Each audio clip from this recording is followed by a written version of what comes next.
No hay nada más hermoso que estar en la presencia del Señor. Amén. Usted se recuerda lo que dice el salmista. Hermano, Dios bendiga, bendiciones. Mejor es un día en la casa del Señor que 1000 afuera. Nada se compara con estar en la presencia del Señor. Amén. Amén. Bien. Por favor, váyase conmigo al libro de Mateo. Mateo capítulo 25.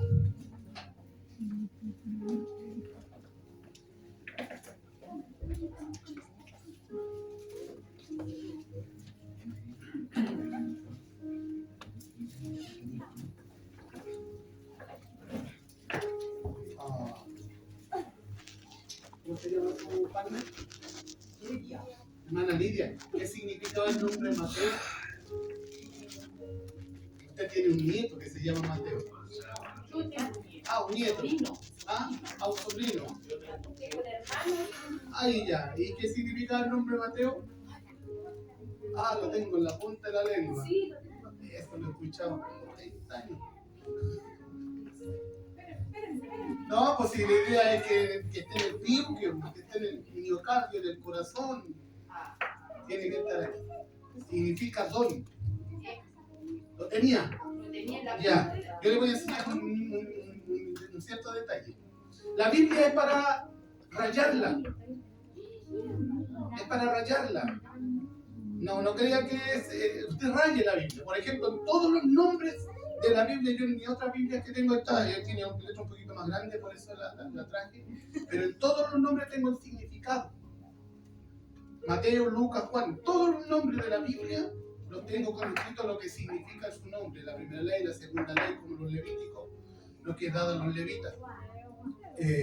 Entonces cuando usted le pregunta qué significa Mateo, don de Dios o regalo de Dios, amén, entonces se va a acordar al tiempo. Don es lo mismo, don y regalo y dádiva es lo mismo. Claro, cuando la Biblia habla de don, por ejemplo, mi pastor usó Mateo 6:23 el viernes, si no me equivoco, que decía, la paga del pecado es muerte más la dádiva, que significa regalo. Y en Efesios capítulo 2, versículo 8 y 9 dice, porque por gracia sois salvos. La palabra gracia también tiene que ver con lo que es el regalo. Por gracia sois salvos por medio de la fe. Y esto no de vosotros, pues es don de Dios, que también es regalo. Amén. Entonces tiene el mismo significado.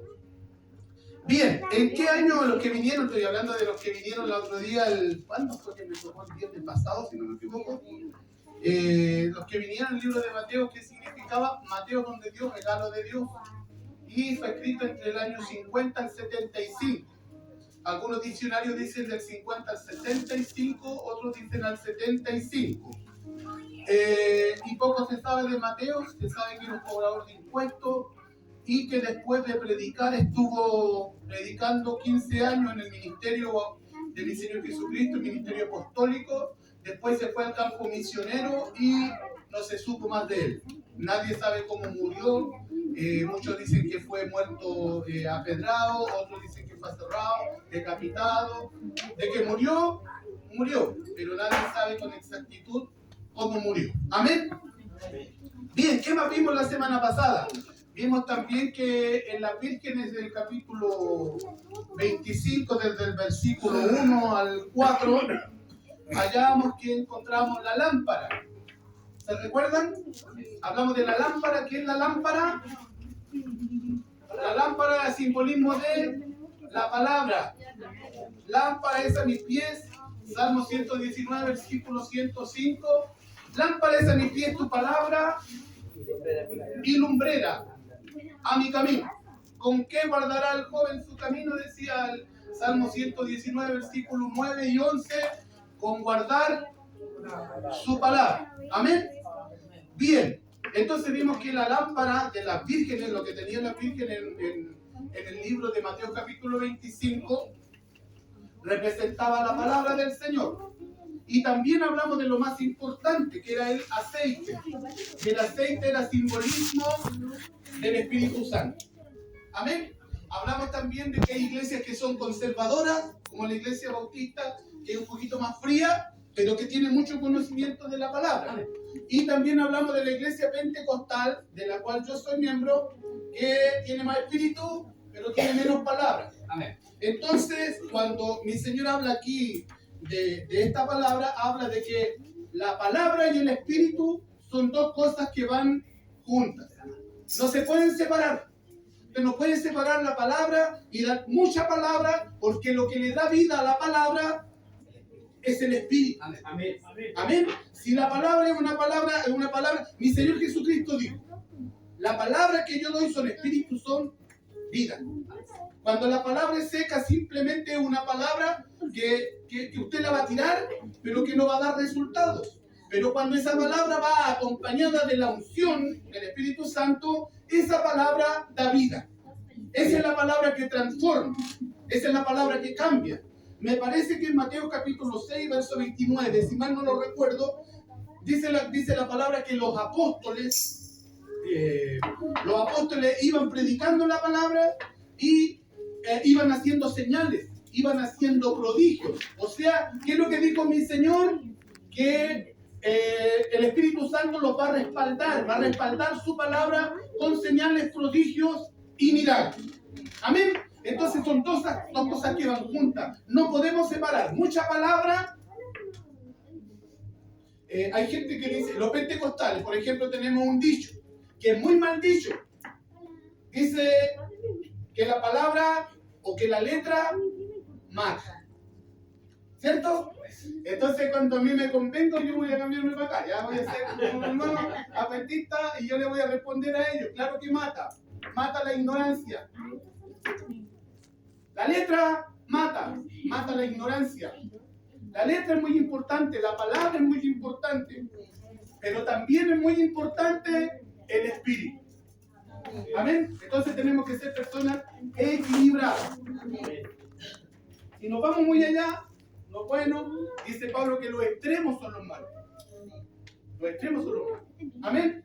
Bien, conversamos de eso. También conversábamos de algo que era una tradición, que es lo que vamos a conversar hoy día. Dentro del pueblo de Israel hay una tradición que el matrimonio, cuando las personas se querían casar dentro del pueblo de Israel, había ¿cómo se puede decir? Una tradición por ley. Se lo expliqué el otro día, lo voy a repasar brevemente.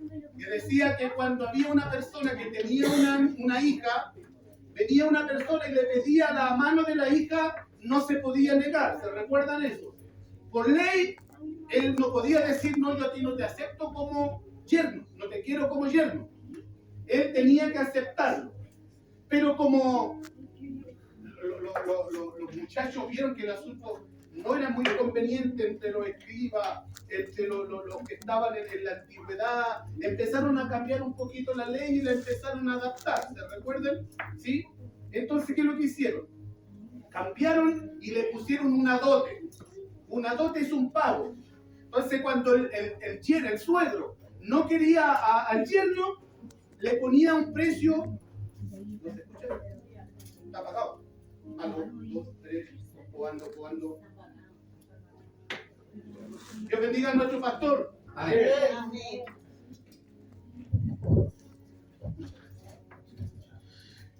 Empezamos de nuevo. Buenas noches. Bien. Ponía un precio muy elevado. Inalcanzable para las personas. ¿Cierto? Entonces, ¿por qué no lo quería? Pero por la ley no le podía decir, no, yo a ti no te acepto como yerno. Entonces, la forma de poder rechazarlo era decirle, este es el precio. Si eran 10 millones lo compartíamos, decía, le voy a poner 100 millones, porque va a ser algo inalcanzable. Amén. Eso se fue agregando después de lo que era la ley. Llegamos a que los mandamientos y los preceptos al final llegaron siendo 613, porque ellos cada vez le iban agregando y agregando y agregando más. Por eso mi Señor Jesucristo de repente reprendía a los fariseos, que dicho sea de paso, los fariseos no existían en el Antiguo Testamento. Los fariseos nacieron en la hoja blanca de la Biblia, que hay 400 años de silencio, ahí nacen. O en los tiempos de Daniel, por ahí un poquito más adelante, nacen los fariseos y tienen fuerza en los tiempos de mi Señor Jesucristo. Y mi Señor los reta porque le dice, ustedes siempre están poniendo carga y añadiéndole carga a la gente, cosas que ni siquiera ustedes pueden llevar. Amén. Siempre le agregaban cosas. Bueno, y esta era una de ellas. Amén.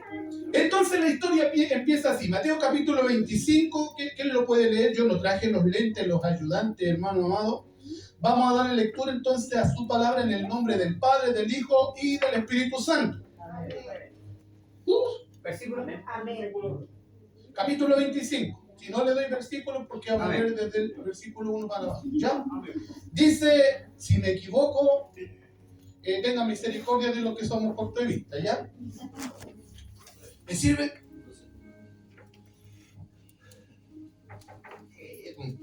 Gracias, hermano. Dice así. Entonces el reino de los cielos será semejante a 10 vírgenes que tomando sus lámparas salieron a recibir al esposo. 5 de ellas eran prudentes y 5 insensatas. Compartimos eso la semana pasada. Las insensatas tomaron sus lámparas, no tomaron consigo aceite, mas las prudentes tomaron aceite en sus lámparas, en sus vasijas, juntamente con sus lámparas. También, y tardándose el esposo, cabecearon todas y se durmieron. Y a la medianoche se oyó un clamor: aquí viene el esposo, salid a recibirle. Hasta ahí lo vamos a dejar. Yo les voy a contar la historia. Muchas gracias, muy amable. Yo traje esto. Necesito 2 personas a este lado que me ayuden. Que levanten su mano. A este lado. 2 personas a este lado. No, a este lado. Ya, mi hermana. Gracias, hermana. Ya, y mi hermana Lidia a este lado. Ya, no, quédese ahí nomás. Ya de ahí le voy a decir. 2 a este lado. Mi hermano Jorgito y mi hermano Alfredo. Raúl Alfredo. Y 2 en el lado de allá. Mi hermano Carlito. ¿Y cómo se llama mi chiquillo? Franco. Franquito, ¿me puede servir? ¿Me puede ayudar? Bien. Cuando yo le diga, yo haga sonar la campanilla, yo voy a decir algo. Le voy a pasar la campanilla a usted y usted va a repetir lo mismo que dije yo iba a hacer sonar la campanilla. Después se la pasa a mi hermana Lidia, que mi hermana Lidia va a estar acá, toca la campanilla, va a repetir lo mismo. Posteriormente se la pasa a mi hermano. Mi hermano hace lo mismo, mi hermano Carlos, Franquito, y termina mi hermano Raúl. ¿Amén? Bien. Ya van a saber por qué, porque esto es un simbolismo que se hace hasta el día de hoy en el pueblo de Israel. La historia comienza así. Cuando en el pueblo de Israel, cuando estaba mi Señor Jesucristo, porque este no es una parábola, es una historia. ¿Se recuerdan que se lo dije? No es lo mismo una parábola que una historia. Este es un hecho real, verídico, que existe en el pueblo de Israel. Se juntaban de 10 lugares porque el pueblo de Israel, los casamientos duran 7 días. También es parte de la ley, el protocolo que dure 7 días. La novia cuando se casa se tiene que desaparecer 7 días en el tálamo. En la pieza nosotros llamamos en el dormitorio, los gitanos le llaman en la chara, en la carpa, se escondían, tenían que estar en su tálamo, que dice la Biblia, ¿no? 7 días. La fiesta duraba 7 días y ella no podía salir hasta el 7º día, porque en el 7º día se consumaba lo que era el matrimonio. Amén. Cuando la mujer no era virgen, a ver, todo empezaba así, para llegar después, porque vamos a llegar y un poquito a hablar de María también. Cuando llegaba la persona, se comprometía, llegaba, por ejemplo, y tomábamos, por ejemplo, la cholcita, ¿se recuerdan? Llegaba una persona donde el hermano Nelson y le decía, ¿sabe qué? Mi hijo, por ejemplo, yo, el representante, porque todo esto era un trato entre padres, no era entre ellos. Simplemente, por ejemplo, voy a tomar al Azael, mi hijo. Y el Azael me decía, ¿sabes qué, papá? A mí me gusta la hija de mi hermano Nelson. Y me gustaría casarme con ella. Entonces yo tenía que ir yo personalmente con mi hijo y hablar con el hermano Nelson. Y decirle, hermano Nelson, mi hijo se quiere casar con su hija. Si el hermano Nelson insistía, decía, bien, ni un problema, que se casen, vamos a poner una dote baja. Si él no quería a mi hijo, le ponía una dote alta. ¿Ya? Eso se entiende, ¿cierto? Entonces, desde ahí para adelante, desde el día del compromiso, La historia dice que habían entre 8 meses a un año en que el novio tenía que empezar a trabajar en lo que era la construcción de su casa. ¿Dónde iba a vivir? ¿Dónde se iba a casar? Porque la mayoría de las personas cuando se casan, ¿qué es lo que dice la palabra? No es bueno que el hombre esté solo. No es bíblico vivir en la casa de los suegros. Con todo respeto, no sé si alguien vive en la casa de sus suegros, yo no los conozco, o de sus papás. La Biblia dice, dejará el hombre a su padre y a su madre y se unirán y serán una sola casa. O sea, van a empezar una familia nueva.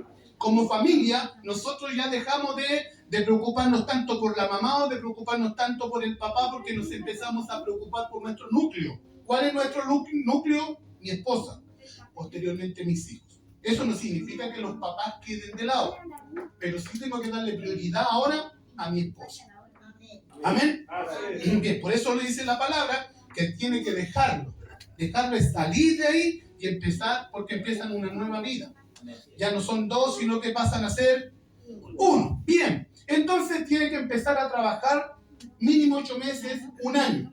En ese lapso de tiempo, la muchacha tiene que conservarse virgen. En el pueblo de Israel no puede llegar una muchacha al matrimonio que no sea virgen, que no sea pura. ¿Se recuerdan ustedes la historia del pueblo de Israel? La historia de María, por ejemplo, cuando el Señor se le aparece a una jovencita que se llamaba María, que tenía la edad de 16 años, que estaba comprometida con un hombre que se llamaba José y que se iban a casar. ¿Se recuerdan? Yo dije, hermano, gracias.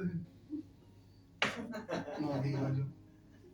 Entonces se iban a casar y vino el Espíritu del Señor sobre María y María quedó encinta. Hermano amado, había una promesa en Génesis capítulo 3, versículo 15, si mal no lo recuerdo, o capítulo 3, versículo 16, donde hubo la maldición. ¿Se recuerdan del pecado cuando Adán pecó y todo el asunto? Y había una promesa de salvación que tenía que venir un redentor, un salvador. Bueno, desde esos tiempos hasta los tiempos de mi Señor Jesucristo habían pasado casi 5.000 años. Todos sabían que esa promesa se tenía que cumplir. Todos sabían que el Señor tenía que volver, que tenía que venir un Mesías, un Salvador. Amén. Entonces estaban esperando, pero nunca pensaron, a lo mejor, o José nunca pensó que de María iba a salir el Salvador del mundo. Amén. Entonces, cuando María quedó encinta, la palabra es preñada, ahora nosotros decimos encinta o embarazada porque suena más ciútico, pero la palabra original significa preñez. Pero cuando ella quedó embarazada, tenía un problema, porque decía, ¿cómo se lo voy a decir a José? ¿Cómo le voy a compartir a José que estoy embarazada? Porque ella tenía que ser virgen. De hecho, ella era virgen, porque ella quedó embarazada porque el Espíritu Santo se posó sobre ella. No fue de una forma normal como la de la tierra. Amén. Entonces, y cuando José se enteró, José se afligió. ¿Por qué se afligió? Porque dijo, ¿cómo voy a deshonrar a María? Estoy parafraseando la historia. No es una historia que sale en el Talmud. Entonces, ¿cómo voy a desechar a María? ¿Qué es lo que voy a hacer ahora? María es mi amada, es mi prometida, me voy a casar con ella, pero ahora resulta que ella está embarazada y no la puedo deshonrar. Entonces, como mi Dios es sabio, ¿qué es lo que hizo? ¿Ah? ¿Usted sabe lo que es un mensajero? Un ángel. Eso significa la palabra ángel, mensajero. Amén. Entonces viene y se le aparece a José y dice, no temas en tomar a María como mujer porque lo que está en su vientre es del Señor. Ella sí le empezó, a mí se me imagina que el ángel le empezó a sacar todas las dudas a José, porque José estaba trabajando afanosamente en construir su casa, pero después cuando se enteró que María estaba embarazada, empezó a pasarse rollo. ¿No sería chileno? De San Bernardo. ¿Ah? ¿En qué momento? Si me ardía aquí. ¿En qué? Como yo estaba afanado trabajando, no me di cuenta. ¿Me entienden? No sé, a mí se me imagina que José, porque José era hombre. El hombre, entonces, el hombre a lo mejor empezó a dudar y dijo, chuta, de hecho empezó a dudar, hasta que el Señor viene y le dice, no temas, porque Él es el Salvador del mundo. Amén. Entonces, cuando la mujer se se casaba, cuando llegaba al compromiso, entonces tenía que estar 7 días para que se consumara el matrimonio y que realmente la mujer mostrara su pureza ante su esposo. Y por otra parte, el esposo tenía que trabajar construyendo. Si el esposo no construía en el lapso que le indicaba la ley, el matrimonio quedaba disuelto. Y si la mujer, en este caso, cometía fornicación, el matrimonio quedaba disuelto, el compromiso quedaba disuelto, pero la mujer era... No era piedrada. La mujer era... Sí, también dice que era piedrada porque estaba en la fornicación. Pero era, como se dice, cuando se disuelve algo, quedaba libre, pero era mal mirada. Era mal mirada porque había cometido ese acto de fornicación. Y en muchos casos la asesinaban, las mataban. Bien, entonces, ese era el compromiso. Bien, entonces los matrimonios se unían. Aquí habían 10 personas que tenían que hacer una fiesta por una semana completa. Nosotros nos casamos, los que han hecho fiesta, dura un día, ¿cierto? Se gastan 400 lucas, 500 lucas. ¿Ah? Bueno, millones. Yo al menos no gasté nada porque yo me casé justo el 31 de diciembre. Sí, somos famosos. Me casé el 31 de diciembre, hermano amado, a las 9 de la noche. Y entonces nadie se tuvo que quedar porque todos los... yo no voy, pero no se van a quedar. No, yo voy, pero no se van a quedar. ¿Pero qué? Dice, no se preocupen. Como 4 se quedaron, sí. Pero ya son 4 nomás. Pero eran como 30 más o menos los que estaban. Entonces, ¿qué estaba hablando? David Arellano fundó Colo Colo. Ya, hermano amado, entonces la fiesta duraba 7 días. Y como la fiesta era cara, se unían 10 matrimonios. Cuando la Biblia habla de un singular, pero en realidad es un plural. Porque no era el novio, sino que eran los novios que venían a buscar a las novias. Eran 10 vírgenes, por lo tanto eran 10 los novios. Entonces se unían porque no tenían tanto dinero por 7 días para gastar, entonces unían sus fuerzas. Y esos 7 días, la gente que estaba invitada comía, bebía, bailaba, hacía fiesta, por 7 días comiendo gratis, viviendo gratis. Estaban felices, pero eso era caro. Por eso desde esa tradición, un día mi Señor Jesucristo, mirando la tradición, saca la enseñanza. Y la historia comienza entonces y dice, cuando estaba ese compromiso, el novio se iba a trabajar y la novia tenía que estar velando. La novia tenía que estar preparada porque en cualquier momento iba a venir el novio a buscarla. Si no estaba lista, si no estaba preparada, si no había lámpara, si no había luz, el novio seguía de largo. Porque eso significaba que el matrimonio también se había disuelto por alguna causa. Amén. Entonces, ¿qué es lo que hacía? Aquí había una tradición. Hay 2 tradiciones, yo voy a compartir de las 2, pero vamos a hacer una sola. Se dice que cuando venía el novio, que ya les dije que no era el novio, sino eran los novios, ¿cierto? Que venían, habían casas en el pueblo de Israel que no eran tan juntas como las de nosotros, sino que eran más apartadas, como esas casas de campo, ¿se explican? Las casas de campo, que hay una aquí, puede haber otra, no sé, pues donde está la cancha. Entonces había una forma de poder comunicarse de que venía el novio. Y una de las tradiciones dice que cuando iba pasando el novio, se asomaban en la casa, abrían la ventana y empezaban a decir: ¡ahí viene el esposo! ¡Salid a recibirle! Eso es lo que tiene que gritar la niña.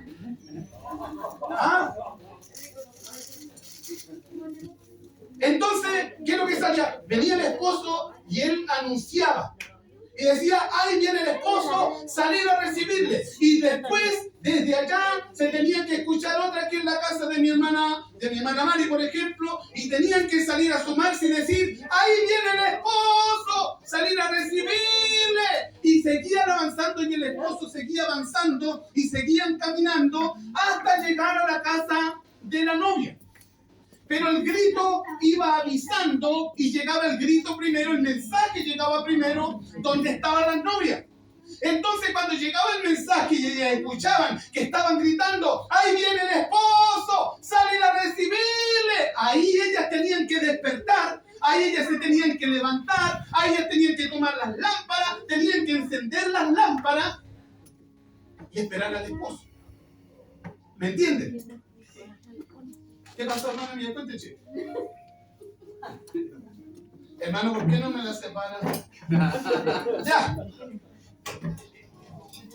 Fundó Colo-Colo de Vía de Llano y después murió. Ya. ¡Ahí viene el esposo! Viene el esposo. Entonces, ¿qué es lo que hacían? Las novias se tenían que despertar, se tenían que preparar y estar despiertas. Y tenían la vela, vamos a suponer que esto es la vela, y la vela la tenían que poner a esta altura, porque cuando llegaba el novio le levantaba el velo y tenía que ver que fuera ella. ¿Por qué cree usted que pasa eso? Porque en la antigüedad había un hombre que engañó a Jacob. ¿Se recuerdan ustedes, no? ¿Cómo se llamaba el que lo engañó? Su suegro. ¿No se llamaba Labán? Labán. ¿Y cómo se llamaba Jacob? Jacob. Y Jacob significa usurpador. La historia viene de Jacob y Esaú. Y el nombre, por eso que mi Señor después le cambió el nombre. Y ya no le puso Jacob, sino que le puso Israel. ¿Qué quiere decir Israel? Príncipe de mi pueblo. Entonces, llegó y tenía que revisarla. Desde esa tradición, desde cuando él se casó y en vez de pasarle a Raquel, le pasaron a Lea. Lea se llamaba, ¿cierto? La mujer le engañó. Entonces, desde ese tiempo, que ahora cuando se van a casar, la levantan el velo primero para que vea que realmente es su novia, su amada, ¿no? Y puedan llegar al matrimonio. ¿Ya? Entonces, esa era una parte. Pero por otra parte, y de la que vamos a hablar nosotros, se dice que había un campanillero. El campanillero era una persona que tenía que ir delante del novio. Una cuadra, 2 cuadras, ¿me entienden, no? Adelante, y tenía que ir así, haciendo sonar la campanilla y gritando, ¡ahí viene el esposo! ¡Salir a recibirle! Póngale, hermano. Vamos a dar la vuelta. Cuando lleguemos acá vamos a darle toda la gloria al Señor. Amén. Díganlo. Sí, denle nomás. De la hermana, le pasa a la hermana Mari después.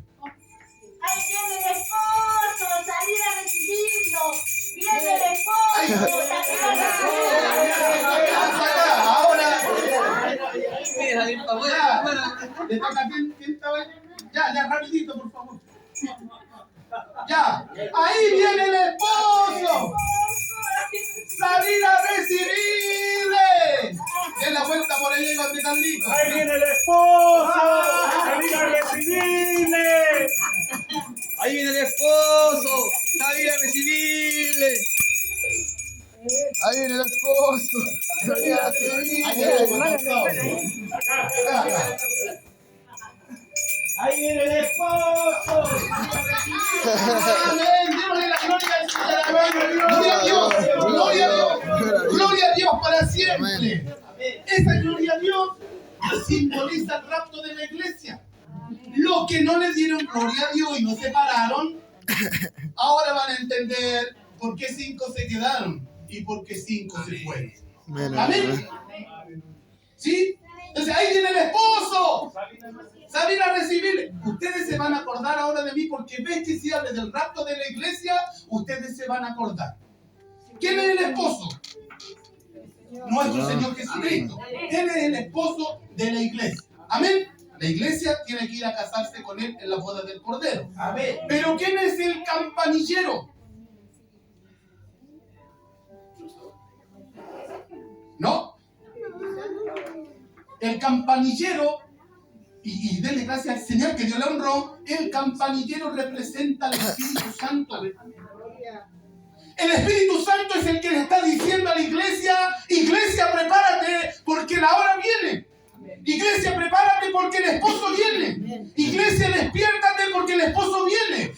Iglesia, empieza a orar, empieza a buscar porque el esposo viene. Y empieza a hacer señales. Empiezan a tocar la trompeta ¿Por qué? Empieza a sonar la campanita y empiezan a haber señales en el cielo. Y eso te está gritando, Maranata.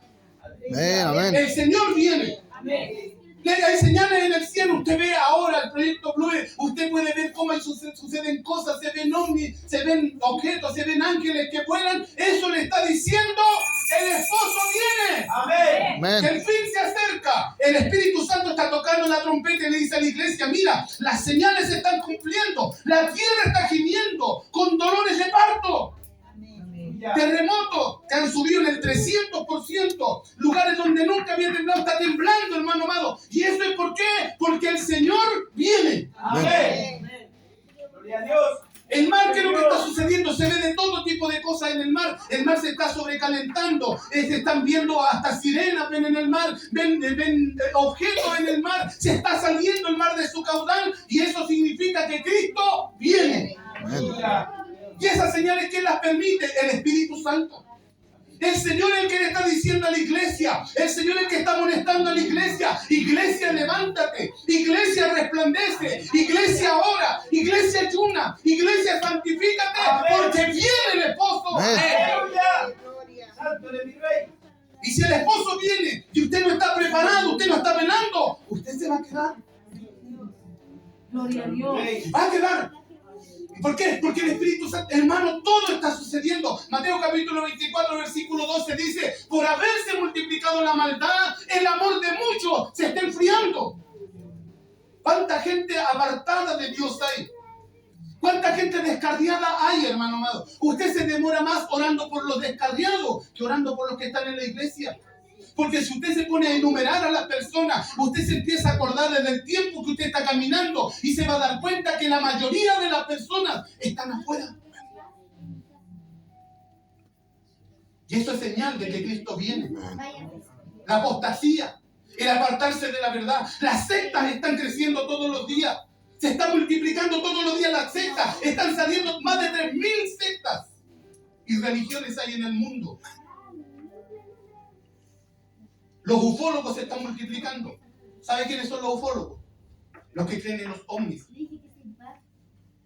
Y están diciendo, no, que va a venir una nave, que tiene que venir una nave madre, una nave grande. Y están viendo cosas y están dándole fuerza y le están dando fuerza. Y luego vienen los satanistas, están creciendo. Y dicen, el gran arquitecto del universo tiene que venir Maitreya, tiene que aparecer Maitreya, tiene que aparecer el arquitecto del universo, tiene que venir a buscar a su pueblo. Otros dicen, no, viene el Hercóbulos, va a pasar el Hercóbulos, el planeta rojo, va a pasar tan cerca de la tierra que con su cola va a succionar a la gente. ¿Y sabe qué significa eso? Que Cristo viene. Amén. Eso significa que la trompeta va a sonar en cualquier momento. ¿Sabe lo que significa? Cuando mi hermana empezó acá, empezó el tiempo de los hechos, cuando el Espíritu ya empezó a amonestar a la iglesia, después fue avanzando, pero cuando llegamos a mi hermano Raúl, eso significa que estamos en la hora en la cual el Señor va a venir en cualquier momento. Ya llegó acá, ya estamos en la hora, el tiempo se ha cumplido. Lo que estamos viviendo es gracia, y gracia sobre gracia. Porque la trompeta debería haber sonado, pero el Señor retarda su promesa, dice la palabra, no como algunos la tienen por tardanza, sino que Él es paciente, no creyendo que ninguno se pierda, sino que todos procedan al arrepentimiento. Si no ha venido porque su mamá no está, porque sus hijos no están, porque su esposa no está, porque su vecino no está, por eso el Señor no ha venido. Y nosotros decimos, no, el Señor ya se olvidó. ¿Dónde está la promesa de tu advenimiento? Mucha gente ha vuelto atrás. Hay gente que se ríe de Dante Gebel. Ese hombre se ríe de los cristianos que creen en el rapto de la iglesia, de los que creen en la santidad. Ese hombre se mofa y se burla. Como la mayoría de los predicadores neopentecostales y músicos neopentecostales se mofan y se burlan de la doctrina. Pero el Señor va a venir. Y lo más terrible es que la mayoría de las personas que un día profesaron ser cristianos se van a quedar. Y sabe lo más terrible de todo esto, que hay gente que dice, no, pero en la gran tribulación igual nos vamos a salvar, aunque sea con la muerte, con la sangre. Es muy difícil. Primero que nada, porque los que se van a quedar a predicar, le van a predicar a los judíos, no a los gentiles. Los gentiles no van a tener oportunidad de salvación. Si no nos vamos en el rapto, nos perdimos prácticamente. Si no estamos velando ahora, si no estamos clamando e intercediendo ahora, va a pasar el esposo y no nos vamos a dar ni cuenta. Por eso el Señor dice, tenemos que tener la lámpara, tenemos que tener el aceite y tenemos que estar velando. Tenemos que estar clamando, tenemos que estar buscando al Señor. Amén. Hay gente que perdió la comunión con Dios. Hay gente que no ora dentro de la iglesia. Hay gente que no busca del Señor. Hay gente que se conforma con venir a la iglesia, con congregarse, que no es malo, porque la fe viene por el oír la voz de Dios, la palabra de Dios. Pero llegan a su casa y en la casa se vive un evangelio completamente diferente. No hay oración, no hay clamor, no hay búsqueda, no hay nada. Usted viene a la iglesia y yo vengo a la iglesia para aprender. Aquí venimos para aprender, aquí venimos para capacitarnos, aquí venimos para instruirnos, pero tenemos que salir a aplicar allá afuera, porque esto es una milicia, esto es una guerra espiritual. Dice la palabra en el libro de Efesios capítulo 6, versículo 10 en adelante, que no tenemos lucha contra carne ni sangre, sino contra principados, contra potestades, contra gobernadores de este mundo, contra el diablo y sus ángeles. Y tenemos que hacerle fuerza y tenemos que hacerle batalla, guerra. ¿Cómo lo podemos hacer? Si no oramos, si no buscamos de Dios, si no hay temor en nuestras vidas. Que dice la palabra en el libro de Proverbios, capítulo 1, versículo 7. El principio de la sabiduría es el temor. No a Dios. No. Dice el principio de la sabiduría es el temor de Jehová. No es lo mismo decir de que decir a. Porque cuando nosotros decimos a, eso significa miedo. Y el miedo es un espíritu que es del diablo. Pero temor de Jehová significa reverencia, sujeción, humillación. ¿Usted sabe por qué el pueblo de Israel, usted sabe cómo se llama Dios? Porque Dios es un título. ¿Cómo se llama Dios? Para los judíos se llama el Yahweh. Ese es el verdadero nombre. Y la palabra Yahweh significa el innombrable. O sea, ¿quién ha ido a la casa de mi hermano Nelson? De mi hermana, hay una letra, ¿cierto?, en tu casa. Así tratan los judíos. Escriben el nombre de Dios porque es el innombrable. El Dios del fuego, el Dios de lo eterno, el Dios del agua, el Dios del viento, el Dios de todo. El Yahweh. Le tienen miedo, le tienen reverencia, le tienen miedo hasta de nombrar su nombre. Por eso cuando ellos iban a la guerra, ellos clamaban a ¿quién? A Jehová Nisi. Cuando estaban enfermos, clamaban a Jehová Rafa. Cuando tenían necesidad, clamaban a Jehová Jireh. Ellos tenían un diferente nombre, pero era un solo Dios. No le tenían miedo. Reverencia absoluta a Dios. Nosotros somos irreverentes. Muchas veces somos irreverentes. El pastor puede estar predicando la palabra del Señor y muchas veces nosotros estamos conversando. Estamos metidos en el celular, estamos metidos en la conversación, estamos metidos en la chacota. Siento que este es un momento de consagración. Es un momento de alabanza, de exaltación, donde venimos a oír la voz de Dios para salir a aplicar allá afuera. Esto es algo solemne. Pero nosotros lo tomamos a la ligera. Livianamente. Estaremos esperando que venga el esposo. Estaremos esperando que venga el rapto de la iglesia. Hay gente que no respeta el púlpito. El púlpito no es santo, pero sí es un lugar de respeto, porque de aquí se preside la palabra del Señor. De hecho, esto, podio, se sacó de los católicos. Muchas cosas que nosotros tenemos se sacaron de los católicos, pero sí se merecen respeto. No son santos, pero sí se merecen respeto. Temor de Dios, ser reverente con el Señor. Muchas veces nosotros no tenemos reverencia con el Señor. Nosotros, si al pueblo de Israel, ¿sabe usted? Por ejemplo, cuando empieza el día de reposo, el Shabbat, para el pueblo de Israel empieza a las 6 de la tarde, porque el día de ellos empieza de 6 a 6. Si eso ustedes lo saben. Ellos antes de las 6 ya se están guardando. Porque viene el día de consagración al Señor. Nosotros, si tenemos un día de alabanza, de exaltación, nosotros tendríamos que estar aquí. Si el culto es a las 8, por lo menos 5 para las 8. No le digo que tiene que ser porque hay excepciones y no quiero discutir ni pelear con nadie, pero se llama reverencia, sujeción, se llama pasión, se llama amor, se llama entrega, se llama pasión por el Señor, deseo de servirle, deseo de honrarle. Hermano amado, es una honra predicar la palabra, es una honra ministrar al Señor, es una honra estar ahí en el lugar donde usted está, es una honra. Amén.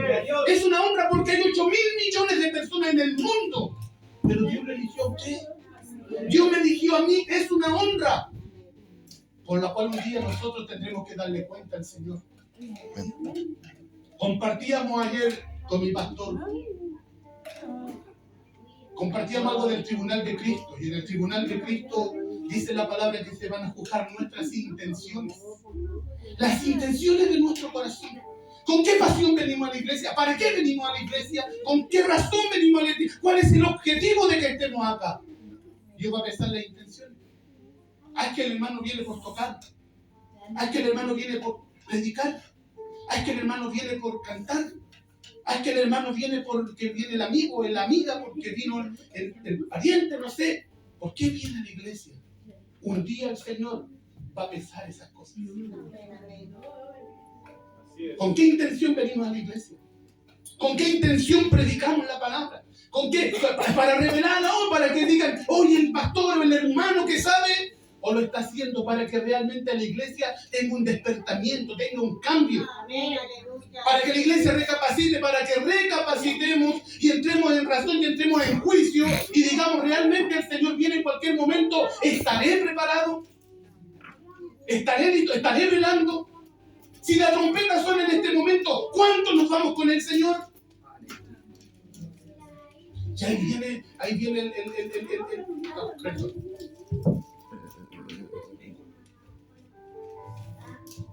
Ahí viene, ¿qué es lo que viene ahí? Ese como momento frío, ese me iré con el Señor. ¿Se ha puesto a pensar usted cómo va a ser cuando llegue la presencia de Dios? ¿Ha tenido ese momento de reflexión cuando uno dice, voy a sentar cabeza y voy a pensar como lo hizo Jacob? ¿Se recuerda cuando se pone a pensar y dice, si el Señor fuere conmigo, irá Dios conmigo? ¿Estará Dios conmigo? ¿Estaré haciendo su voluntad? ¿Estaré inscrito en el libro de la vida? ¿Iré a caminar por esas calles de oro? ¿Iré a recibir la corona de la vida? ¿Iré a recibir el galardón? ¿Podré llegar a la presencia de Dios? ¿Será que estaré capacitado para eso? ¿Ha reflexionado en eso? ¿Ha pensado en eso? ¿No le da miedo? Da miedo. Señor, si suena la trompeta ahora y usted viene, ¿realmente me voy a ir con usted? ¿Estaré velando? Y ahí donde viene esa pregunta, hermano amado, usted tiene que entrar en el secreto. Y en el secreto usted se derrama en la presencia de Dios. En la oración, no en la iglesia. Hay gente que ora solamente en la iglesia, hermano. Y le dan, usted va a saber algo, los pastores, de repente vamos aprendiendo algo con el tiempo. El hermano, no digo por general, ¿ya? Término general, por favor. Pero nos damos cuenta que de repente el hermano que más ora aquí, entiende la oración, el que en su casa nunca ora. ¿Qué le dice el Señor de los fariseos al pueblo? Le dice, tengan cuidado, le dice. Porque ellos son los que aman pararse en la esquina y hacer oraciones largas. Y demudan su rostro para que sepan que están ayudando. Cínicos, hipócritas. Eso significa la palabra fariseo, hipócrita. Pero en la casa, en el secreto, mi Señor dice, entra en lo secreto y tu Padre que ve en lo secreto te recompensa en público. Entrar en lo secreto, buscar del Señor, golpear la puerta. La palabra dice que el que pide, recibe. Y si usted no pide, no va a recibir. Pero ¿dónde tiene que pedir? En lo secreto. Señor, mi nombre está inscrito en el libro de la vida. Señor, estoy bien en lo que estoy haciendo. Señor, estoy procediendo mal, actué mal. Y la conciencia, dentro de la teología, la conciencia no se llama conciencia, se llama ley moral.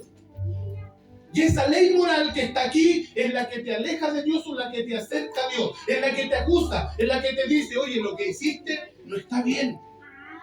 ¿Cómo procediste con el vecino? ¿Cómo procediste con tu semejante? ¿Cómo procediste con tu compañero en el trabajo? Eso no está bien, eso te aleja de Dios. Nosotros tenemos el Espíritu Santo. ¿Se ha dado cuenta cuando el Espíritu Santo toca nuestro corazón y nos dice, lo que estáis haciendo está mal?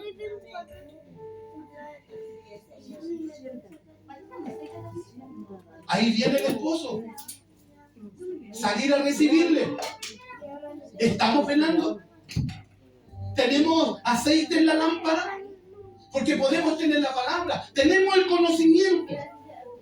Tenemos el conocimiento de la palabra. Pero tenemos la claridad en nuestras vidas. Y la convicción clara. Conocemos las sazones de los tiempos. De que Cristo puede venir en cualquier momento. ¿Estaremos viviendo la palabra? ¿O estaremos como las vírgenes insensatas? Durmiendo, porque la mayoría de las iglesias están durmiendo. Desgraciadamente, están durmiendo. Están en el letargo, hermano, porque el esposo ha tardado.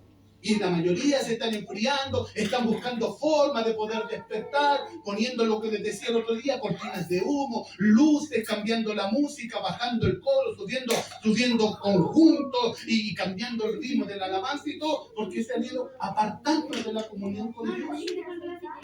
Entonces buscan formas humanas. Tengo un pastor en Puerto Montt que el pastor dijo, no, yo cómo entretener a los jóvenes, y fue y le compró mesas de ping-pong, compró taca-taca, para entretener a los jóvenes, porque prefiero tenerlos dentro de la iglesia que tenerlos afuera. Y yo, como soy sobadito, le dije, pero que los tenga dentro o afuera se van a perder igual. Porque le está metiendo el asunto para adentro, que no es malo jugar ping-pong. Yo tengo ese ping-pong, taca-taca, me gusta. Pero la manera de hacerlo es que el joven busque a Dios. Que la jovencita busque a Dios. Que nosotros nos consagremos al Señor. Que amemos del Señor, que amemos su venida, que conozcamos, que nos estemos dando cuenta. ¿Sabes qué? El cielo está gritando que Cristo viene. El mar te está diciendo que Cristo viene. La maldad de los hombres te está diciendo que Cristo viene. En cualquier momento va a sonar la trompeta. ¿Está preparado? ¿Está preparada?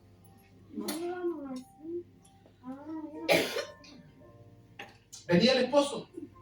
Venían los campanilleros. ¡Ahí viene el esposo! ¡Salir a recibirle! ¿Sabe hoy día que dentro de la iglesia hay muchos que se llaman coach? ¿Sabe lo que es un coach? Un motivador. Los músicos de este tiempo son coach, son motivadores. Entretienen la carne. Les prohíben predicar del pecado. Dentro de las multitudes de la iglesia, las mega iglesias, ¿sabe lo que significa mega? Grande, inmenso. No les predican contra el pecado. Simplemente les entretienen con música y harta música y después una palabra liviana, una palabra insípida, leche diluida con agua. No les dan una palabra sólida. Solamente entretención. Y los jóvenes van a la silla de todos esos cantantes. Ciegos, guías de ciegos. Nosotros tenemos que tener un solo ídolo. Amén. Y es nuestro Señor Jesucristo. Amén. No hay otro. Pero estos tiempos los idolatran los jóvenes. Vino Jesús Adrián Romero al Movistar Arena. Fueron unos amigos míos a trabajar. El hombre estaba tomando. Y no me extraña. Y no me interesa si me cree o no me cree. Ese hombre no es de Dios. Estaba tomando. Y más encima estaba de garabato con la gente porque se había tratado de montar el escenario. ¿Ese era un siervo de Dios? ¿Será un hombre de Dios? Multitudes de gente lo siguen. Pagando por escucharlo cantar, hermano, por estar ahí. Pagando. Mi Señor Jesucristo alguna vez cobró. La esencia misma del amor, del poder, de la autoridad, estaba ahí. Y viene una mujer que tenía flujo de sangre y dijo, si tocar el manto del maestro voy a ser sana. La multitud apretaba y se fue abriendo paso hasta que tocó el borde del maestro e inmediatamente sanó. El Señor dijo, ¿quién me ha tocado? Pedro le dice, Señor, la multitud te aprieta. No, alguien me ha tocado porque virtud y poder salió de mí. Y viene la mujer y le dice, fui yo, temblando, temerosa. Le dice, yo te toqué, Señor. Ya le dijo el Señor, tráeme 500 denarios. No, le dijo así. Asegura. ¿Qué le dijo? No le cobró. Pedro sanaba a los enfermos. La sombra dice que los apóstoles sanaban a los enfermos. No cobraban. Mi pastor predicaba algo el otro día y decía, cuando vayan a predicar, vayan y no lleven nada porque el obrero digno de su salario. No cobraban, solamente las ofrendas que le hacían voluntariamente. Pablo dice que él trabajaba haciendo carpas. Él no pedía, y cuando pedía la iglesia se tenía que preparar para suplir su necesidad, pero no cobraban. La gente de ahora cobra. Usted quiere un milagro, usted quiere un poder de Dios, tráigame 100,000 pesos, tráigame 100, pastor, hagámoslo así, compramos el terreno. Vamos a hacer aquí, vamos a orar por el hermano, ya hermanito, ¿quiere usted un milagro del Señor? Sí, ya traigan 1,000,000 de pesos. ¿Cuánto necesitamos? 20 millones, vamos a orar por 20 milagros, pero son 20 millones de pesos. Dios no trabaja así. Dios no trabaja así. ¿Y dónde no encontramos eso? En la palabra, en la doctrina, en la enseñanza, en la formación. Se están riendo muchas veces de nosotros mismos. Dante Gebel riéndose de mi hermano Gigi Ávila. Hermano Gigi Ávila tuvo 50 años de ministerio intachable. Y la gloria del Señor, lindo siervo del Señor. Salvó multitudes de almas, hermano amado. No él, el Señor, pero a través de él. Y este hombre riéndose y burlándose de él.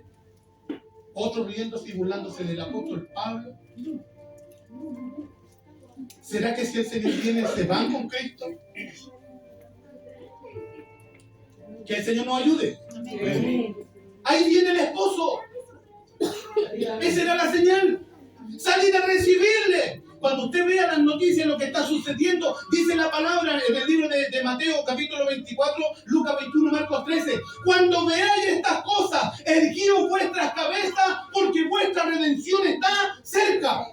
Cuando usted vea que se está levantando nación contra nación, que ya está, que hay reino contra reino, que hay pestilencia, que hay enfermedades, ahora viene la del mono, la cuarentena que viene, la del mono, ¿no? Y cuando usted vea esas cosas y erguíos vuestras cabezas, ¿qué significa erguíos? Levantaos vuestras cabezas, mirad hacia el cielo, porque vuestra redención está cerca. Amén. Amén. Todo esto le está diciendo, Cristo viene. Iglesia, despiértate, Cristo viene. Amén. Nuestra redención está cerca.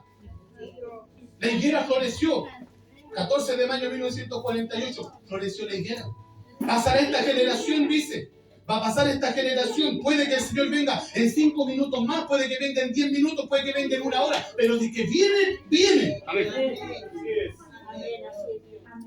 Se ha retardado su promesa, es verdad. Se ha retardado a lo mejor. Es paciente. Si hubiese venido en 1 año atrás, me quedo, hermano. Se andaba por ahí manejando como loco, tirando del auto a todo, peleando con medio mundo. Hermano amado, hermanita amada, cierre sus ojos, por favor. Cierre sus ojos. Cierre esos lindos ojos color violeta. No se pare. Cierre los ojos, hermano. Y piense.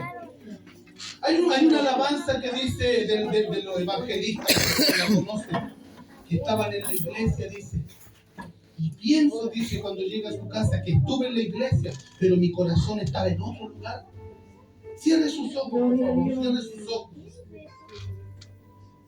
El Señor viene ahora. Se va con él. Señor, lo que le sucedió hoy día. ¿Con quién discutió hoy día? ¿Con quién peleó hoy día? Las palabras maldichas que dijo hoy día, que dijimos, que hicimos, los malos gestos, las malas intenciones, las malas palabras, los malos pensamientos, hermanos amados. Estamos velando. ¿Cuánto tiempo que no nos derramamos en la presencia del Señor? ¿Cuánto tiempo que no hay lágrimas de arrepentimiento, de compungimiento? Pecamos, hermano, y nos da lo mismo. Después nos levantamos y seguimos igual. Venimos aquí a la iglesia, viene un evangelista, hace un llamado, pasamos aquí adelante, nos vamos contentos, llegamos a nuestra casa, seguimos siendo los mismos. No hay cambio, no hay transformación, no hay compungimiento. El Espíritu Santo toca tu corazón y te dice, ahí viene el esposo, estás preparado. Ahí viene el esposo, estás listo para recibirle. Ahí viene el esposo, estás velando. Ahí viene el esposo, estás en santidad. Porque sin santidad nadie va a ver al Señor. Estás preparado.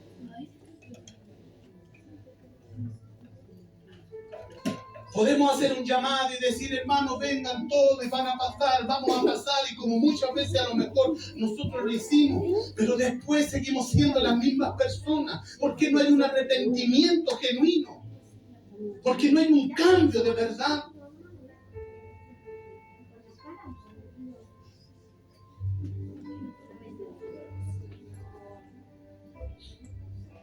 Señor amado, he predicado tu palabra. Como la recibí, Señor amado, la he entregado. Hasta donde tú la llevaste, Señor amado, la he llevado. Solamente, Dios amado, te pedía durante la tarde ser un canal de bendición y que tú hablaras a tu iglesia y que tú confirmaras la palabra tuya en sus corazones y en mi corazón. Dios de la gloria, en cualquier momento vienes. Todas las señales están cumplidas. No queda ni una por cumplirse, Señor amado. Solamente el sonar de la shofar, de la final trompeta, Señor amado. Y escuchar la voz que estoy velando cuando usted me diga, subid acá. Dios de la gloria, quebranta nuestro corazón. No aquí, Dios amado, a lo mejor, pero sí en nuestros hogares, en nuestras casas, en la intimidad. Pon en nosotros, Señor amado, el deseo de buscarte. Pon en nosotros el deseo, Señor amado, de golpear la puerta. Pon en nosotros, Señor, el deseo de orar. Tu palabra dice, el que pide recibe. Y yo te pido humildemente, Señor, pon en mi vida espíritu de oración. Pon en nosotros espíritu de santidad, Dios de la gloria. Podemos venir a la iglesia y venimos a la iglesia y podemos hacer lo posible, Señor, por agradarte, Señor amado, pero no hay cambios. Pasan los años y seguimos siendo las mismas personas. Ayúdenos usted, Dios amado. Y el que es santo, dice tu palabra, santifíquese más. Y el que es limpio, límpiese más. Y el que es puro, purifíquese más. Pero también tu palabra dice, el que es inmundo, sea inmundo todavía. Porque hay gente, Dios amado, que no quiere cambiar. Hay gente, Señor amado, que podemos entregarle la palabra. Algunos se van a quebrantar, se van a conmover. Otros serán indolentes. Otros se irán murmurando, hablando mal, en contra. Pero otros, Señor amado, se irán quebrantados, compungidos de corazón, tratando de buscarte, tratando de servirte, Dios amado. Tenemos que entender que nuestra salvación, que mi salvación no depende del pastor, que mi salvación no depende del hermano, ni de la hermana, ni de mi papá, ni de mi mamá. La salvación depende de mí, porque mi Señor Jesucristo ya pagó el precio. Ahora solamente depende de mí resistir, de pelear la buena batalla, como dijo el apóstol Pablo cuando estaba encarcelado. En la carta agónica del apóstol, he peleado la buena batalla. ¿Será que estamos peleando la buena batalla? He guardado la fe. He acabado la carrera. Ahora me espera la corona que el juez justo me dará en aquel día. Un hombre que dio su vida por el Evangelio. Un hombre que lo dejó todo. Un hombre que fue azotado. Un hombre que fue apedrado hasta casi morir. Peleando la buena batalla. Y nosotros, Dios amado, no hemos hecho nada. ¿Será que si suena la trompeta, la iglesia occidental volará tu presencia? ¿Cuánto tiempo que no ayunamos? ¿Cuánto tiempo que no tenemos una hora de oración? En lo íntimo, en lo personal, Dios, ayúdanos. Estamos afanados en este mundo. Estamos afanados en lo económico, en lo material. Estamos tan afanados, Dios, que nos hemos olvidado de lo más importante, que viene el esposo, que la trompeta va a sonar. Amén. Y que si me quedo, me perderé para siempre. Estamos tan cerca, Dios. Estamos tan cerca, Padre. Estamos tan cerca de ti ahora, sentados aquí, Dios amado, clamando a ti, implorando misericordia, implorando perdón, implorando restauración. Estamos tan cerca, Dios, que si un día nos perdemos, Señor amado, nos acordaremos de este día. Nos acordaremos y diremos: si estuve tan cerca, ¿por qué no fui sincero? ¿Por qué no fui honesto? ¿Por qué no te abrí mi corazón? Dios, ahora estoy en esta llama por toda la eternidad. Pudiendo hacerlo, no lo hice. Tú ya pagaste, Dios amado. Tú ya me diste la vida eterna. Ahora todo está en mis manos y en tus manos. De usted depende, amado hermano. De usted depende, amada hermana. No deje que esta palabra sea una palabra más. Que no deje que este mensaje sea un mensaje más, sino que este mensaje provoque un cambio en nuestras vidas. Viene el esposo. La novia tiene que estar velando. La novia tiene que tener palabra. La novia tiene que tener unción. La novia tiene que estar despierta, clamando: sí, Señor, ven pronto, Señor Jesús.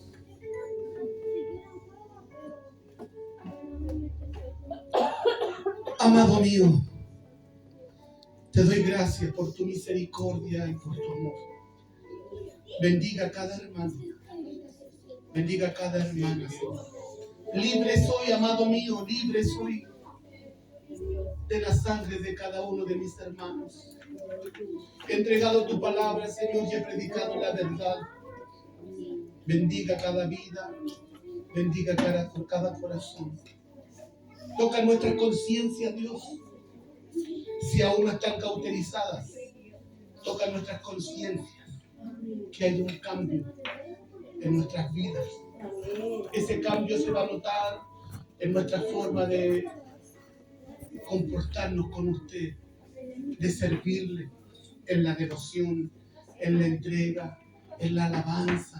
Nuestra alabanza va a salir de corazón. Nos vamos a deleitar, nos vamos a gozar. Vamos a desear que llegue el culto, Señor, la hora de bendecirte, la hora de honrarlo.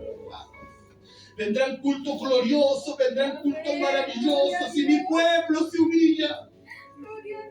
Vendrán cultos gloriosos donde habrán prodigios, señales, milagros y 2 o 3 se ponen de acuerdo. Cultos maravillosos, Señor amado, donde vamos a desear que ese culto no se termine, donde vamos a desear más de ti, vamos a ser quebrantados, vamos a llorar como niños chicos. Manda cultos gloriosos, Señor amado, cultos maravillosos, Cristo de la gloria. Manda avivamiento. La palabra avivamiento significa cambio de actitud. Mande un cambio de actitud a nuestras vidas. Ayúdenos, Dios. Ayúdenos. Gracias, Jesús. Gracias, Dios Espíritu Santo.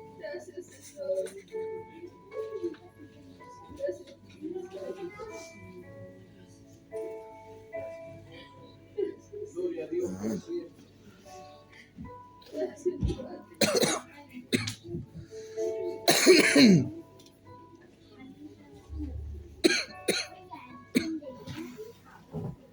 Que nos da la palabra, mis hermanos. Amén, amén. Conciencia de lo que el Señor nos habló.